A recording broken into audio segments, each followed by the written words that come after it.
Bismillahirrahmanirrahim. Jumpa lagi bersama saya Ratna Dewi dalam pembelajaran IPA. Kali ini kita akan belajar tentang elektromagnet. Apa itu elektromagnet? Elektromagnet atau magnet listrik, di mana magnet dihasilkan oleh arus listrik. Elektromagnet bersifat sementara, terjadi hanya selama kawat dialiri arus listrik. Kuat, lemahnya medan magnet yang dihasilkan oleh elektromagnet bergantung pada kuat arus. Medan magnet di sekitar arus listrik. Percobaan Ørsted.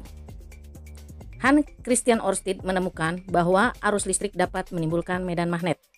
Medan magnet yang timbul dari arus listrik disebut dengan peristiwa induksi magnet. Ørsted melakukan percobaan dengan mengamati pergerakan jarum magnet saat diletakkan di dekat kabel atau kawat yang dialiri arus listrik. Pada saat kawat tidak dialiri arus listrik atau I sama dengan 0, jarum kompas tidak menyimpang. Tapi pada saat kawat dialiri arus listrik ke atas, kutub utara jarum kompas menyimpang ke kanan. Sedangkan pada saat kawat dialiri arus listrik ke bawah, kutub utara jarum kompas menyimpang ke kiri. Arah medan magnet dan arus listrik dapat ditunjukkan dengan menggunakan kaidah tangan kanan. Apabila kita menggenggam tangan kanan, ibu jari sebagai arah arus listrik, sedangkan keempat jari yang lain merupakan arah medan magnet. Kesimpulan dari percobaan Ørsted. 1.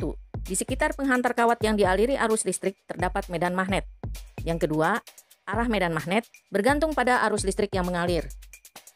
Gaya pada penghantar berarus listrik. Konsep gaya Lorentz. Lorentz membuktikan bahwa jika ada kawat berarus listrik ditempatkan dalam sebuah medan magnet, maka akan timbul tarikan atau dorongan yang disebut dengan gaya. Gaya tersebut disebut dengan gaya Lorentz. Adanya gaya Lorentz dalam percobaan berikut ini dapat menimbulkan gerakan pada klip kertas. Gaya Lorentz dipengaruhi oleh kuat arus listrik, medan magnet, dan panjang kawat yang berarus listrik yang masuk ke dalam medan magnet. Secara matematis, besar gaya Lorentz dapat dituliskan sebagai berikut. F sama dengan B kali I kali L. Penentuan arah gaya Lorentz dapat dilakukan dengan kaidah tangan kanan, di mana ibu jari sebagai arus listrik, keempat jari sebagai medan magnet, dan telapak tangan merupakan arah gaya Lorentz. Penggunaan gaya Lorentz atau gaya magnetik. Penerapan gaya Lorentz salah satunya adalah motor listrik. Motor listrik merupakan suatu alat yang mengubah energi listrik menjadi energi gerak. Motor listrik memiliki komponen-komponen di antaranya magnet tetap dan kumparan. Jika ada arus listrik yang mengalir pada kumparan yang terletak dalam medan magnet, maka kumparan tersebut akan mengalami gaya Lorentz, sehingga kumparan akan berputar. Contoh motor listrik adalah kipas angin dan blender. Induksi elektromagnetik. Michael Faraday menemukan bahwa perubahan medan magnet dapat menghasilkan arus listrik. Percobaan Faraday. Ketika kutub magnet bergerak memasuki kumparan, jarum galvanometer menyimpang ke salah satu arah. Ketika magnet berhenti sejenak untuk kembali keluar, jarum galvanometer kembali menunjuk 0. Dan ketika magnet ditarik keluar, jarum galvanometer menyimpang ke arah sebaliknya. Menyimpangnya jarum galvanometer menunjukkan bahwa ketika magnet bergerak, masuk, dan keluar kumparan, pada ujung-ujung kumparan timbul beda potensial yang menyebabkan timbulnya arus listrik pada kumparan, sehingga mengakibatkan lampu menyala. Beda potensial tersebut disebut dengan GGL induksi atau gaya gerak listrik. Cara menimbulkan GGL induksi. 1. Menggerakkan magnet keluar masuk kumparan. 2. Memutar magnet di depan kumparan. 3. Memutus-mutus arus DC pada kumparan primer yang di dekatnya terdapat kumparan sekunder. 4. Mengalirkan arus listrik bolak-balik atau arus AC pada kumparan primer yang di dekatnya terdapat kumparan sekunder. Alat-alat yang menggunakan induksi elektromagnetik antara lain. 1. Generator. Generator merupakan alat yang digunakan untuk menghasilkan energi listrik. Generator terbagi menjadi generator arus bolak-balik atau AC dan generator arus arah atau DC.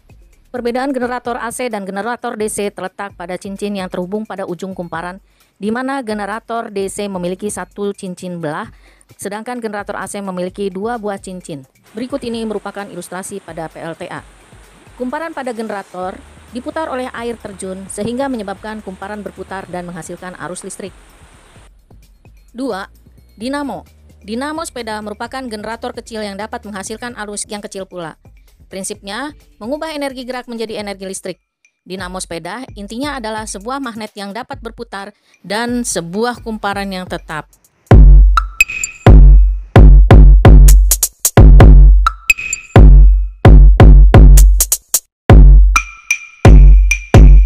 Ketiga adalah transformator, yang biasa disebut dengan trafo. Transformator adalah alat untuk mengubah tegangan bolak-balik atau AC. Bagian utama trafo terdiri atas inti besi, kumparan primer, dan kumparan sekunder. Susunan sebuah trafo. Trafo memiliki dua terminal, yaitu terminal input dan terminal output. Terminal input atau masukan terdapat pada kumparan primer dan dihubungkan dengan sumber tegangan. Adapun hasil pengubahan diperoleh pada terminal output atau keluaran terdapat pada kumparan sekunder yang pada gambar ini dihubungkan dengan lampu. Jenis trafo. Trafo dibedakan menjadi dua, yaitu trafo step up dan trafo step down. Trafo step up berfungsi menaikkan tegangan, memiliki ciri-ciri jumlah lilitan sekunder atau NS lebih banyak dibandingkan jumlah lilitan primer atau NP. Tegangan sekunder atau VS lebih tinggi daripada tegangan primer atau VP. Kuat arus listrik sekunder atau IS lebih kecil daripada kuat arus listrik primer. Sedangkan trafo step down berfungsi menurunkan tegangan, memiliki ciri-ciri jumlah lilitan sekunder lebih sedikit dibandingkan jumlah lilitan primer. Tegangan sekunder lebih rendah daripada tegangan primer dan kuat arus listrik sekunder lebih besar daripada kuat arus listrik primer. Pada trafo, besar tegangan sebanding dengan jumlah lilitan. Makin banyak lilitan, maka tegangan yang dihasilkan makin besar. Hal ini berlaku untuk lilitan primer dan lilitan sekunder. Dengan demikian, dapat dirumuskan NP per NS sama dengan VP per VS. Dengan keterangan terlihat pada tayangan ini ya. Trafo dikatakan ideal jika energi yang masuk pada transformator sama dengan energi yang keluar dari transformator. WP sama dengan WS. Hubungan antara tegangan dan kuat arus pada kumparan primer dan sekunder dirumuskan sebagai berikut. VP per VS sama dengan IS per IP. Contoh soal. Sebuah trafo memiliki jumlah lilitan primer dan sekundernya adalah 6.000 lilitan dan 200 lilitan. Jika kumparan primer trafo diberi tegangan 240 volt, maka tegangan yang dihasilkan transformator adalah jawab. NP per NS sama dengan VP per VS. NP 600 dibagi dengan NS 200 sama dengan VP 240 volt dibagi dengan VS yang dicari. Maka 6.000 dikali dengan VS sama dengan 240 dikali dengan 200. VS sama dengan 240 volt dikali dengan 200 dibagi 6.000. VS sama dengan 8 volt. Agar kalian lebih memahami, silahkan kalian mengerjakan dua contoh soal berikut ini. Pembahasan terakhir kali ini adalah tentang efisiensi transformator. Efisiensi transformator adalah perbandingan energi yang keluar dari transformator dengan energi yang masuk pada transformator. Efisiensi trafo dirumuskan, efisiensi sama dengan WS per WB dikali 100% atau daya sekunder per daya primer dikali 100%. Semoga kalian paham dengan pembelajaran kali ini.